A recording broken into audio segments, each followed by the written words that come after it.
Hello, hello. Hope this video is finding you well whenever and wherever it's finding you. My name is Autumn.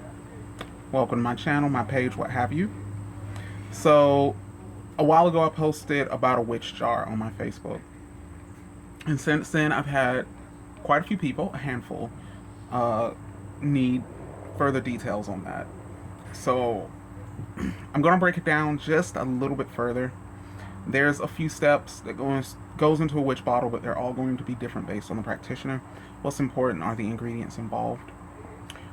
We include urine in the witch bottle, again, because urine carries your sickness. It carries your waste, what your body tries to get rid of. And just like your body would get rid of foreign invaders, and some of it can flush out through your urine, the same with spiritual invaders, spiritual pathogens. You can look at it that way. And we take that urine. We can also use blood. Saliva would be the next best things. Tears and sweat, not so much. Tears and sweat, not so much, but urine, blood, saliva, kind of in that order. You can also include hair and nail clippings. All of this carries your energy and stores it until it's removed. Mainly because your hair, nails, and your urine, they'll come off. They fall off, it comes out. These are things that are naturally going to leave you over time. Anyway, so we take that and we add sharp things to pierce and attack the sickness. Corresponding those sharp things to certain things are going to help, such as nails that are made of iron. Iron is connected to the planet Saturn, and by being connected to the planet Saturn, it is good for canceling out, ending, dealing with severe issues. We can also use metals attached to the sun, and copper, which is a healing metal. But again, what's important, and lead, we can use lead, but what's important is that the nails be sharp. Rusty is also good, but sharp, because they're piercing, they're attacking. Thorns from roses carry protective properties. Love, body, spirit, roses are just highly protective. So they're beautiful, yet they come with thorns. They protect themselves, they'll protect you too. So we use thorns. I tend to use thorns from my holly bush, which is also protective. It has a history of mosquito. Oh wait. It has a history of warding off thieves. And if someone's going to send negative energy my way to try to steal my happiness, what better herb to use than holly? And vinegar. Vinegar is a natural cleansing agent. Wine and alcohols are also good to add to a witch's bottle. All of these things are going to cleanse, are going to work through your system. They're going to push the impurities out. It's going to drive it away, drive it out of you. Okay? And you either bury the bottle or you shake it to activate the ingredients inside. Heating it up cooks everything, activates everything, adding a little heat. Like I said in my message, I tend to let my bottle sit out in the sun. I live in the South, so it gets hot. So I let my bottles sit out in the sun.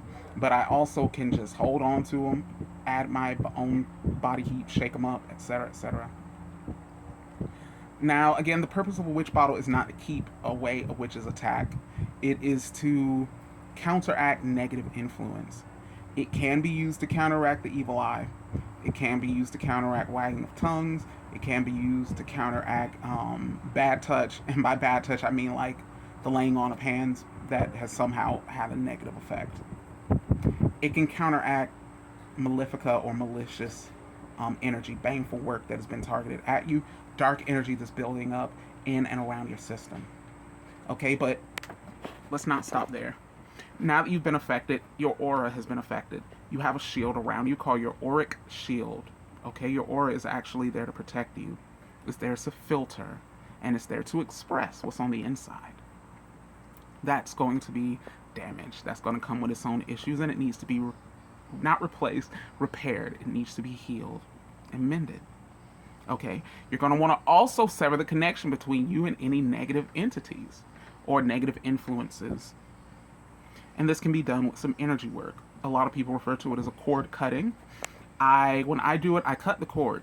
I uproot the root, and I heal, I soothe, I put something over it and replace it with something positive. So if you're curious in all of this, you might be thinking, "Oh, Autumn, haven't you said multiple times you're a witch and you know how to counteract witchcraft?" Well, yeah. Uh, Doctors know how to cause sickness by sneezing in your face. we all know how to we all know how to cause a little harm, and we all know how to fix a little harm. You ever spit on a broom, toss salt over your shoulder? You ever dip something in water as soon as it felt a negative influence or a dark touch, or just wash your hands after someone touched you because you felt grimy? Uh, any of the other things that we're meant to do, hop on one foot while going humo goigoi fighty style, whatever.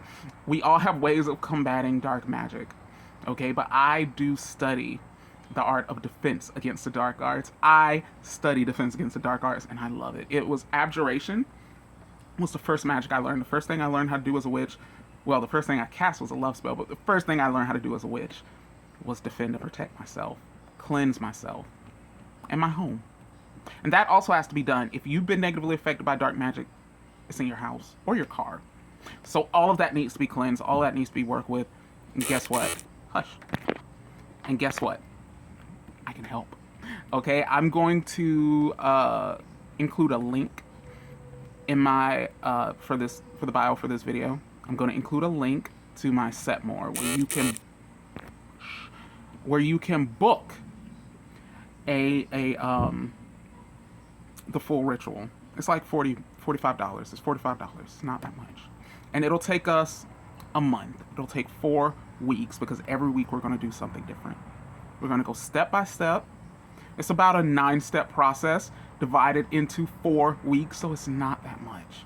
It's not that much at all. $45. Let's get this straightened out. Consultation's free, okay? Consultation is free because I'm not going to work on you for nothing. You're not going to pay me $45 and there's nothing wrong. Okay? Sometimes it's not witchcraft. Sometimes it's karma. It's past life stuff. Sometimes it's spirit trying to teach you, or your God's guides and guardians trying to teach you a lesson through your own actions and negative outcomes. Okay? Which is different than karma. Life lessons are not always karma. This could be something you just need to know right here, right now. Okay? Usually everything's written into our karmic record, and we can deep dive into that through a tarot reading. Feel free to book me for a tarot reading, and we can deep dive to see what's going on with you. But if you are concerned that you are under the influence of dark magic, if you are concerned that someone has been practicing dark arts and has negatively influenced you, your home, or your family, your friends, or your kin, contact me. $45, 4 weeks. We'll figure it out. Okay? Good luck on your journey. Blessed be. And I love you.